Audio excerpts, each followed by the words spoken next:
কানি ছেড়ে টাকাটা দোকানে দিয়ে মুদেই নেয় নাকি ভাই?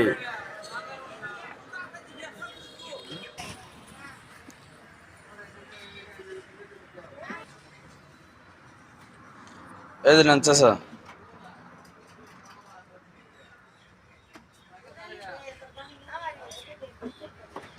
পাবলিক কতটুক খারাপ হইলে দেখেন, অন্য টাকার কানি দিয়ে এই যে 20 টাকার নোট জোড়া লাগাইছে। আয় রে পাবলিক রে, দেখছেন? এই যে অন্য টাকার টাকার কানি, এটা টাকার কানি না কিসের কানি এটা বোঝা যাইতেছে না। একটা দোকানে আছি, একটা জিনিস কিনছে, এই যে দেখছেন কি অবস্থা। হায় রে পাবলিকের মাথায় বুদ্ধি। মুজিবুর সাহেবের 20 টাকার নোট কানি ছেড়ে না পাল্টে নিল আর কি।